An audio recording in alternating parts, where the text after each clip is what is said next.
Bagara rice చేసుకుందామా? బగారా రైస్కి కావాల్సింది నేను తీసుకుంటుంది 1 గ్లాస్ బాస్మతి బియ్యం, ఇది home made ginger garlic paste. ఒకవేళ పాసిబుల్ అవ్వకపోతే ఇంట్లో చేసుకోవడం, బయటదైనా వాడుకోవచ్చు. బిర్యానీ ఆకు, బే లీఫ్, స్టార్ అనైస్, అనాస్ పువ్వు, దాల్చిన చెక్క, జావిత్రి, లవంగాలు, యాలకులు, కొంచెం షాజీరా, ఒక హాఫ్ ఆనియన్, 2 మిర్చి. ఇవి కొబ్బరి పాలు. యాక్చువల్లీ నార్మల్ రైస్ అయితే 1:2 వాడుకునేటప్పుడు 1.5 గ్లాస్ నార్మల్ వాటర్ వేసుకొని ½ గ్లాస్ కోకోనట్ మిల్క్ యాడ్ చేసుకుంటే టేస్ట్ చాలా బాగుంటుంది. బట్ ఇది ఆప్షనల్. ఓకే, ఇప్పుడు నేను ఇది బాస్మతి బియ్యం కాబట్టి దీన్ని వాటర్ రేషియో 1:1.5. ఓకే, సో దానికి తగ్గట్టు నేను మిల్క్ యాడ్ చేసుకోవాలి, కోకోనట్ మిల్క్. అది నేను ప్రిపరేషన్లో చెప్తాను. ఫస్ట్ రైస్ వాష్ చేసుకొని సోక్ చేసుకుందాం. ఈలోపు ఆనియన్, పచ్చిమిర్చి కట్ చేసుకొని ప్రాసెస్ మొదలు పెట్టేద్దాం. చలో, రైస్ వాష్ చేసుకుందాం, వాటర్లో కొద్దిసేపు నానబెట్టుకుందాం.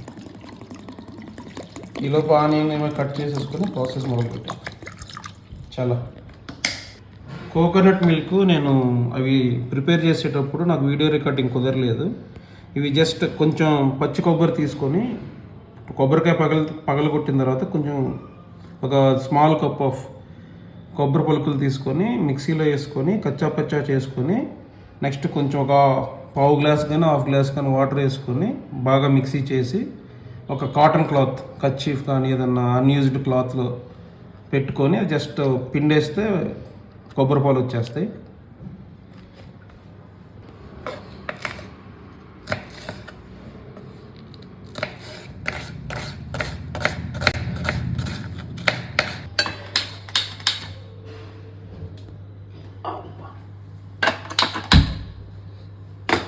ఒక 2 స్పూన్ల ఆయిల్, ఒక 1 స్పూన్ గీ వేసుకున్నాం. కొంతమంది ఆయిల్ ఎక్కువ ఇష్టపడతారు, కొంతమంది తక్కువ ఇష్టపడతారు. ఎవరు తగ్గట్లో వాళ్ళు వేసుకోవచ్చు.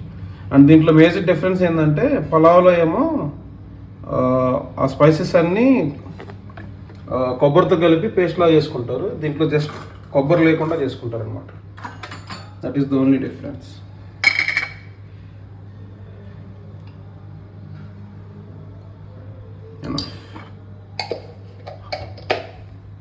అండ్ ఈసారికి కుక్కరే ప్రిఫర్ చేస్తున్నాను, pressure cooker. Next time normal regular గిన్నెలో చేద్దాం.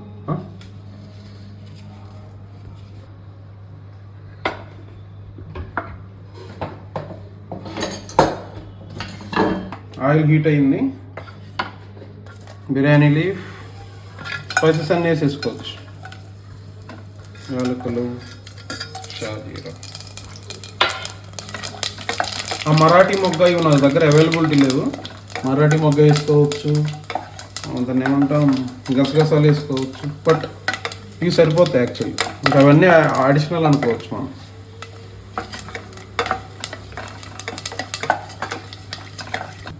ఆనియన్,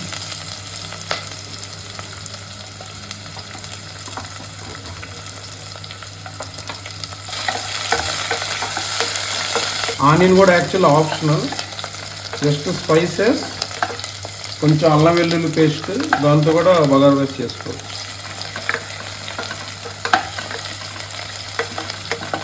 తీసుకుందాం.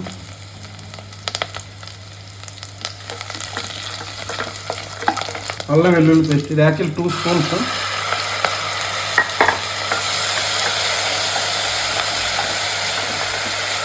అల్లం వెల్లుల్లి పేస్ట్ ఆ పచ్చివాసన పోయిన దాకా ఒక 30 సెకండ్స్ టు 1 మినిట్ వేయించుకొని next water plus coconut milk add చేసుకోండి. నేను ఇటువంటి పౌడర్స్ ఏం వాడట్లేదు, ఇది సరిపోతుంది. యాక్చువల్లీ టేస్ట్ బాగా వస్తుంది. అడిషనల్ కావాలంటే కొంచెం ధనియాల పొడి, కొంచెం గరం మసాలా కూడా యాడ్ చేసుకోవచ్చు. కొత్తిమీర యాడ్ చేసుకోవచ్చు, కరివేపాకు, పుదీనా, ఇవన్నీ ఆప్షనల్ అనమాట టేస్ట్ ఎన్హాన్స్ అవ్వడానికి. బట్ ఒరిజినల్ టేస్ట్కి అయితే ఇది సరిపోతుంది. అల్లం వెల్లుల్లి పేస్ట్ ఫ్రై అయిపోయింది, వేగింది.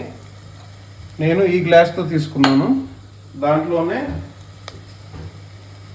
1 glass normal water, ½ glass coconut milk add చేసుకుందాం.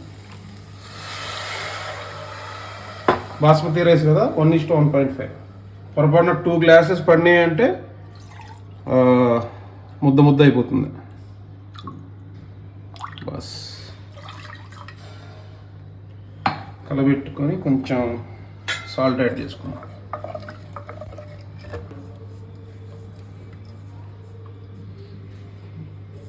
టేస్ట్ చూసుకొని సరిపోతే ఇంకొంచెం యాడ్ చేసుకుందాం సాల్ట్. బాయిల్ అంత వరకు హై ఫ్లేమ్లో పెట్టుకుందాం. వన్స్ రైస్ యాడ్ చేసుకున్న తర్వాత నేను సిమ్లో పెట్టి 3 విజిల్స్ వరకు వెయిట్ చేస్తాను.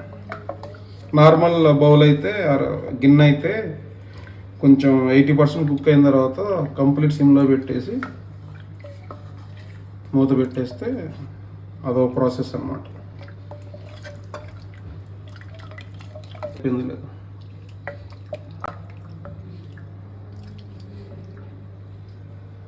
కొంచెం యాడ్ చేసుకుందాం. యాక్చువల్లీ అది టేస్ట్ చాలా బాగుంది కొబ్బరి పాల వల్ల. ఫస్ట్ టైం చేస్తున్నా ఇట్లా. రెగ్యులర్గా అయితే వితౌట్ కోకోనట్ మిల్క్ చేసేవాడిని.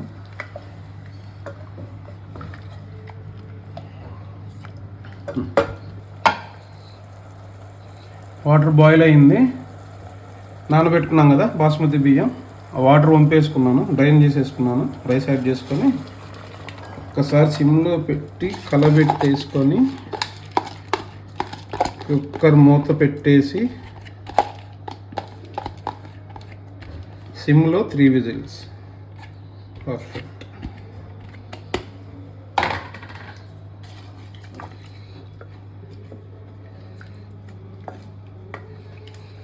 స్మెల్కే చాలా బాగుంది. టేస్ట్ ఎలా వస్తుందో చూడాలి. చలో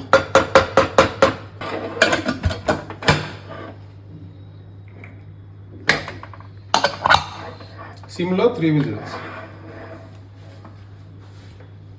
ఆఫ్ చేసేసాను. 3 విజిల్స్ అయిపోయినాయి. స్టవ్ ఆఫ్ చేశాను. ఒక 10-15 మినిట్స్ తర్వాత దింపేసుకున్నాను. వెంటనే దింపకూడదు, అలా అని చెప్పి ఎక్కువసేపు ఉంచకూడదు.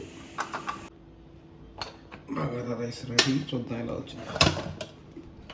అరే రే సూపర్. నేను పెట్టేస్తాను, హోటల్ పెట్టేసుకుంటా చిన్నది. ఒకసారి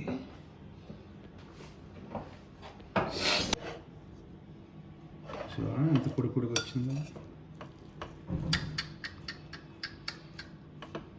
సూపర్.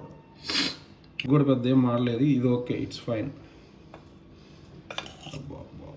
టెంప్టింగ్.